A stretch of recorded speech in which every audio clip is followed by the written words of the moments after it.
Hello, my dear. This is Ali Azeem from Ali Azeem Services. As you know that we keep on bringing the best of the people to all of you and the people who are really attached to the industry of education.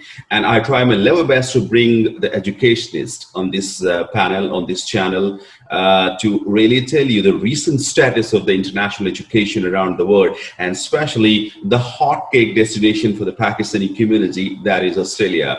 So today we have Paul with us. Thank you very much, Paul. And Paul is an educationist, and obviously he's been working in education sector for many years. And today we're going to ask Paul that what actually is the recent status of the international education in Pakistan, and what kind of measurement the Australian government is taking, and when the international education is getting back. So first of all, let's have a brief introduction of the Paul. Yes, Paul, your time is over. Ali, thank you very much. Yes, I am actually the General Manager of Everthought Education in Australia, which encompasses Everthought College of Construction and also very soon Everthought College of Technology. So we deliver courses in building construction, all aspects of that, building and project management, telecommunications, network engineering and information technology. Wow, that's great. So mostly you're offering the trade and the skill courses for the people in Australia. So that's great. So yes. Well, I would like to ask you, as the people are really living in a bit of dark regarding international education, and they don't know which track they have to take right now, because the situation is mixed sometime. There comes a statement from the Australian government that the pilot plan that is started now and in July. So what actually is next? What actually is the plan in the coming 2 or 3 months? I know it's really tough to reply this question, but even then you are sitting in Australia and your statement is going to help the people. Sure. Look, it's probably... It is actually fairly clearly defined. I think the government and certainly education business, we know where we need to go. We've been very fortunate that we've been able to contain the pandemic to a large extent. You know, we have a very, very big country with a fairly small population, and every state has isolated itself to a large degree.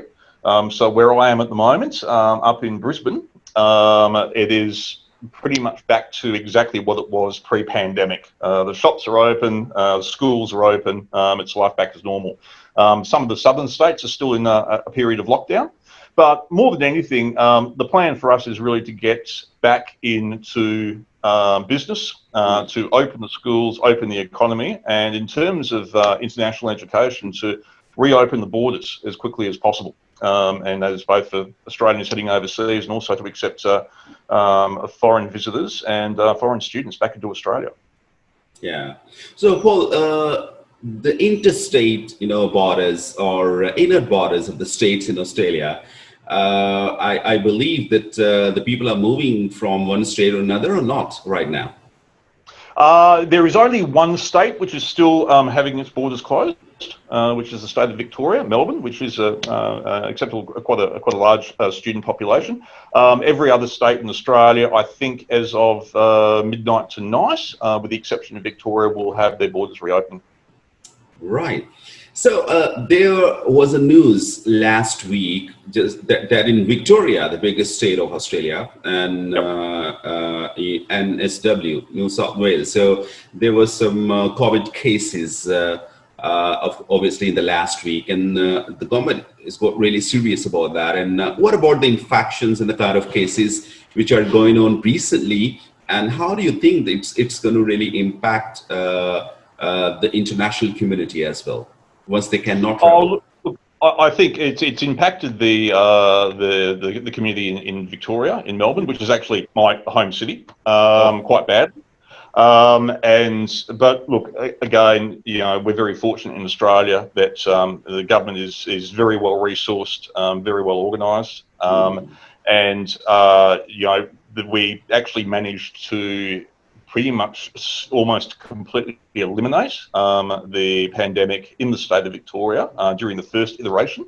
And so they're hopeful now. They're gone to a fairly serious lockdown in Victoria, that they will have a handle on it very, very quickly, and we'll be able to get back to where we were probably 3 or 4 weeks ago, which is almost complete eradication. Right, Paul.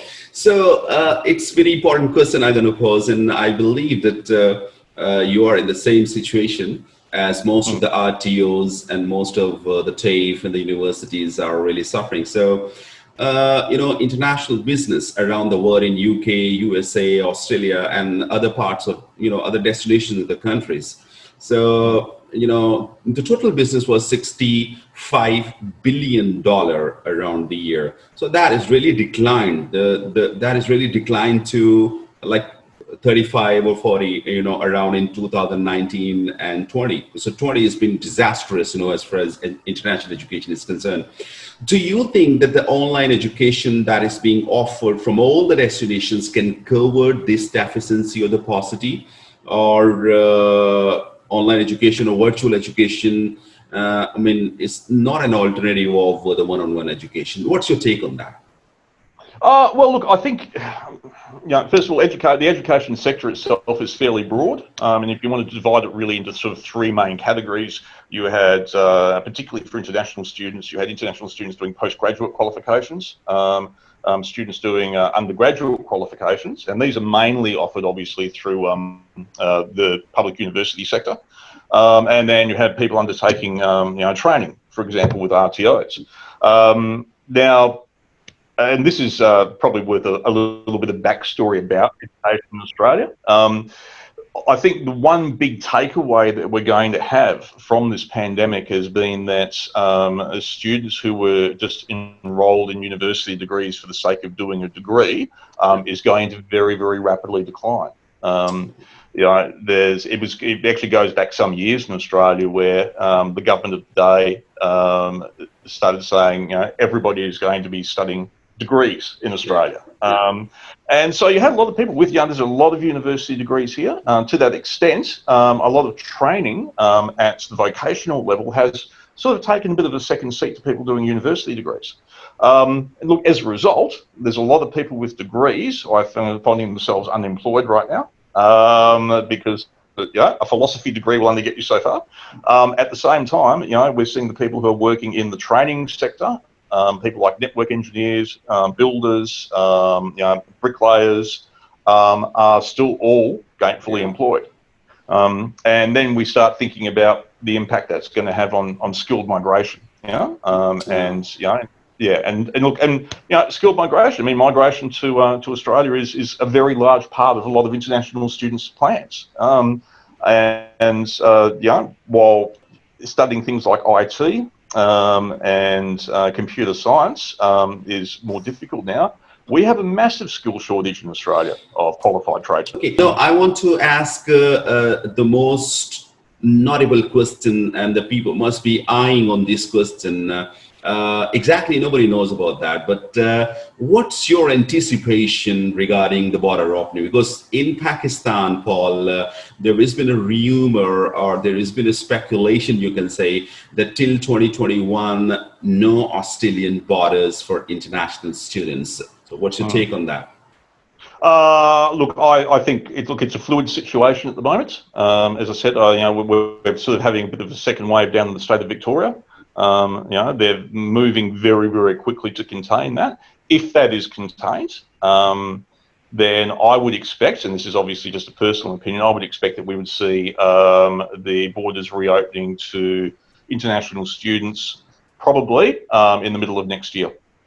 And that's really based on the fact is, look, there always has to be a balance between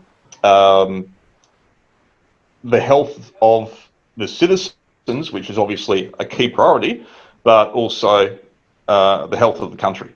And a country full of healthy people, without jobs or income, is just a bigger problem. Yeah, and this also, look, this is an evolving situation. Every day we're learning more about the virus. Every day there are new vaccines that are being tested. I'm reasonably confident that we'll be accepting international students back in towards the middle of next year. Yeah, that is some statement, and I would love to say that that you are you are the first person talking to me, and obviously you're I mean even much more confident on your statement. And I believe that the vaccine that will play a very important role. So when it comes to when it comes to the service, so other day I was talking to a team in Canada in Toronto, and they were having the same point of view as you told that. So until we have the vaccine, the things are going to be tough as far as international borders are concerned. So any message, Paul, for the Pakistani community, especially Indian and Pakistani community? They are on our media and they are influenced by our media, of course. And any message you want to give the international community, especially the students and their parents? Mm. Well, I would say to them that be strong, hold out hope. I think what we're seeing at the moment really is just a blip in a rather large one, but Yeah. a blip really in what has actually been a great ongoing relationship in terms of education provision between South Asian countries and Australia. And furthermore, that Australia coming out of this, I think this has identified a lot of weaknesses in the Australian economy, being that you can only have so many philosophers and baristas and artists running around, and that we require tradesmen and we require engineers and we require network specialists. And that would be what I would be focusing on if I was an international student coming to Australia, looking to study, and particularly looking for a migration pathway because we need those people here in Australia. Oh yeah. Well, so Paul, the last question to you. That our platform, our media platform, Ali Azeem Services and trading as TLC, is it a first organization? Is it a first media service that is contacted you during the pandemic, or you have already given message to the South Asian countries through some other channels as well? No, this is the first actually. How would you appreciate our effort? I very much appreciate your effort. Look, it's Yeah, great to reach out through a platform like yeah, this yeah. and speak to yourself and obviously, speak to the citizens of your country. Yeah, if there is a gap, that ends our duty, that ends our responsibility to keep in touch with the community. And actually, we are the people responsible for their mobility. And of course, when they move to Australia or some other parts, we are the people. We've been working in international education sector, being the specialist in Pakistan. So I think this is our foremost duty to get an interaction between you and the community in Pakistan, so they can realize the things are going on. And if the student community and the parents are worried, the education providers are also waiting for them and they want to see them in Australia. So Paul, thank you very much for your precious time with our channel. And I believe that I'll keep on talking to you on some other things. And I believe that it's been a great session. Any last sentence? Oh, no, just to thank you for your time and to hope that I see the citizens of Pakistan in Australia studying very, very soon. Thank you very much, Paul. And it's time to sign off. And I believe your message is going to be a light for the students. And you have played your role. Congratulations. And I believe that you'll keep on playing this role with the interaction of the students. Thank you very much. Thank you, Paul.